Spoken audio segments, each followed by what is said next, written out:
नमस्कार दोस्तों, मैं भावनी मिश्रा अपने चैनल में आप सभी का एक बार फिर से स्वागत करती हूँ। कैसे हैं आप लोग? आशा करती हूँ आप सब स्वस्थ और सुरक्षित होंगे। आप सभी को करवा चौथ की बहुत बहुत शुभकामनाएं। इस वीडियो में मैं आपसे शेयर करने जा रही हूँ कि करवा चौथ की पूजा के बाद हमें चौकी कब हटानी है, किस तरह से हटानी है, सरई का क्या करना है, करवा कहाँ रखना है, प्रसाद का क्या करना है। तो ये सारी बातें मैं आपसे शेयर करूंगी। तो सबसे पहले मैं आपको बता दूं कि सुहाग कब लेते हैं। बहुत से लोगों ने पूछा है कि सुहाग कैसे लेना है और कब लेना है।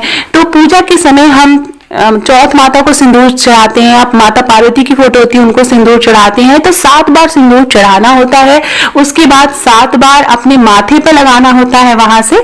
तो जब सिंदूर चढ़ाएं तो थोड़ा ज्यादा ज्यादा चढ़ाएं ताकि आप आसानी से वहां से 7 बार उठा के अपनी मांग में लगा लें और फिर वापस से 7 बार चढ़ाना होता है। आप 5 बार भी ये कर सकते हैं कि 5 बार चढ़ाएं और 5 बार अपनी मांग में ले। तो इस तरह से सुहाग लिया जाता है। वीडियो देखिए और अगर पसंद आए तो मेरे चैनल को प्लीज सब्सक्राइब करिएगा। यहाँ रेड बटन पे क्लिक करेंगे तो बगल में बेल आएगी। बेल पे 3 ऑप्शन आएंगे, ऑल पे क्लिक। तो सबसे पहले हम बात करेंगे कि चौकी कब हटाना है। तो चौकी अगले दिन सुबह हटानी रहती है।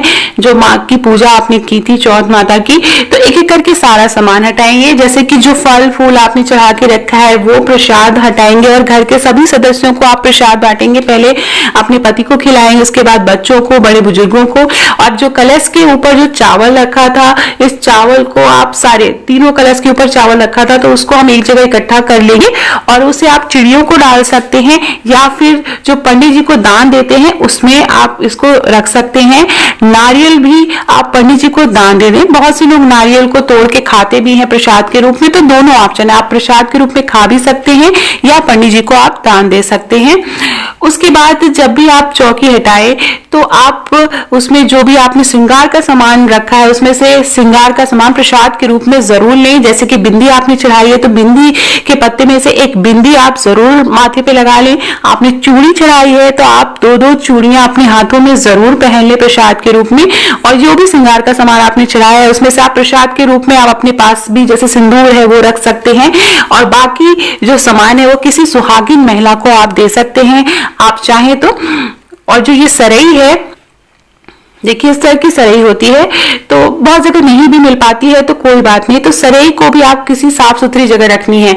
अब ये जो करवे में प्रसाद है उसे आपको खाना है। तो सबसे पहले आप अपने पति को खिलाएंगे प्रसाद और फिर आपको खुद खाना है। तो ये काम अगले दिन सुबह करना है। अगले दिन सुबह इस प्रसाद को खाया जाता है। करवे के अंदर जो भी आपने पूरी, पुआ, ठिकवा ये सब रखा है उसको भी निकाल के अलग रख देंगे और ये प्रसाद आप खुद ग्रहण करेंगे।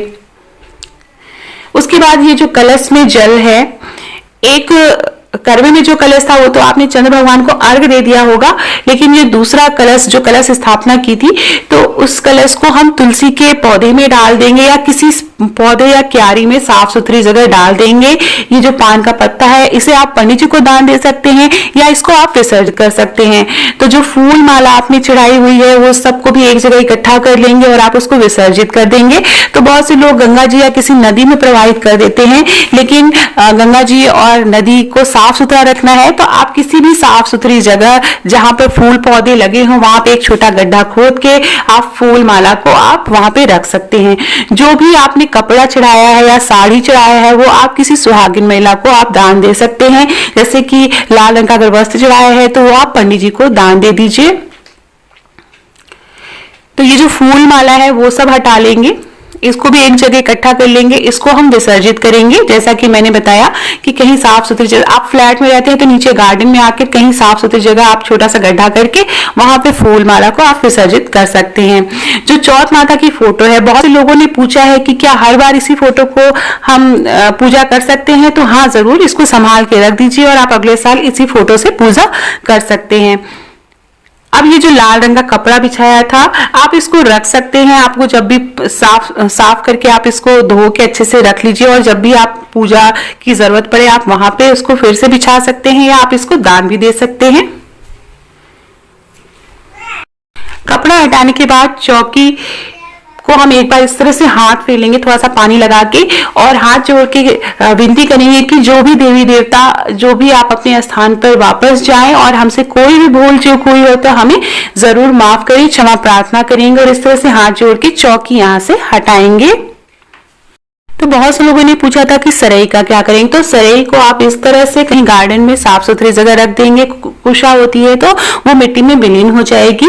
उसी तरह जो फूल माला है, पान का पत्ता है, आप उसको एक छोटा सा गड्ढा करके अपने गार्डन में आप वहां पर इसको विसर्जित कर सकते हैं। अगर आप फ्लैट सिस्टम में रहते हैं तो फ्लैट सिस्टम में नीचे आप गार्डन में आके इस तरह से आप विसर्जित कर सकते हैं, कहीं भी साफ सुथरी जगह थोड़ा सा गड्ढा करके आप वहां पे विसर्जित कर सकते हैं। क्योंकि नदी मिलना तो आसानी होता है, नदियों में डालना भी नहीं चाहिए क्योंकि नदियों को साफ सुथरा रखना है।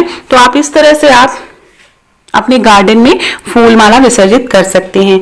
अब हम बात करेंगे कि करवों का क्या करना है। तो मिट्टी का करवा, पीतल का करवा तो हम हर साल यूज करते हैं, तो मिट्टी का करवा जो है वो आप कहीं पर संभाल के रख दें। हो सके तो उसके अंदर थोड़ा सा अनाज भरकर आप अपनी रसोई में कहीं पे भी संभाल कर रख दें, जहां पे करवा टूट ना पाए, साफ सुथरी जगह संभाल के रख दें। और अगले जो पुराने करवे थे आप उसको वहां से हटा के कहीं गार्डन में आप फूल पौधे लगा सकते हैं। फोटो आप रख सकते हैं, अगले साल इसी फोटो को आप पूजा कर सकते हैं। उसी तरह जो छलनी है, बहुत से लोगों ने पूछा कि क्या ये छलनी हम हर साल इसी छलनी से पूजा कर सकते हैं, तो हाँ, अगर आपको छलनी बदलनी नहीं है तो आप उसी छलनी से हर बार पूजा कर सकते हैं। अब हम बात करेंगे जैसे कि जो दिए थे उसको भी हम इस तरह से संभाल के कहीं पे भी रख देंगे, जो हमने पूजा में दिए यूज किए हैं मिट्टी के। अब मैं बात करूंगी कि जब भी कोई पूजा होती है तो पंडित जी या किसी जरूरतमंद को हम सीधा निकालते हैं। नॉर्मली पंडित जी को निकाला जाता है। तो एक दिन का खाना तो आप चाहे तो खाना खिला सकते हैं, नहीं तो इस तरह से एक दिन का खाना आटा दाल चावल निकाल के हम सीधा में रखेंगे। उसी तरह जो भी प्रसाद आपने भोग में रखा है आप वो रखेंगे। जैसे चावल था तो चावल आप दान दे दीजिए, किसी जरूरतमंद को भी दे सकते हैं। और जो श्रृंगार का सामान है वो आप किसी सुहागिन महिला को दे दीजिए, या आप पंडिताइन को दे सकते हैं, पंडित जी को भी दान दे सकते हैं।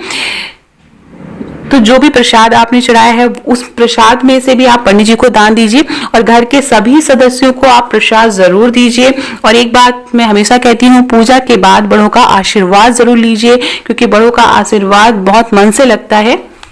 तो जो भी फल फूल आपने चढ़ाया है वो भी आप थोड़ा थोड़ा जरूर दान करिए। और बहुत सी जगह धोबी को पूरा खाना दिया जाता है तो आप वो भी कर सकते हैं, लेकिन ये पॉसिबल नहीं है हर जगह कहीं पे भी मिलना, तो आप पंडित जी को दान कर सकते हैं। अब आप एक चीज और मैं आपको जरूर बता दूं, अपनी सारी वीडियो में मैं बताती हूँ कि जो भी आपने श्रृंगार किया है आपने पूजा के समय, उस श्रृंगार को आप तुरंत ना उतारें। जैसे चूड़ी है, सिंदूर है, बिंदी, जो भी आपने पूजा में पहनी है उसे तुरंत से उतार के ना बदलें। आप एक दो दिन पहने रहें और फिर उसमें से कुछ प्रसाद के रूप में अपने हाथों में जरूर डाले रहें।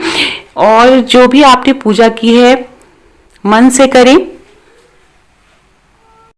तो इस तरह से हम चौकी का सामान हटाएंगे और आपके कुछ सवालों के आपको जवाब भी मिल गए होंगे। बाकी कुछ जो आपके क्वेश्चंस रह गए हैं उसके लिए मैं कल वीडियो अपलोड करेंगे, तो आप वहां से देख सकते हैं।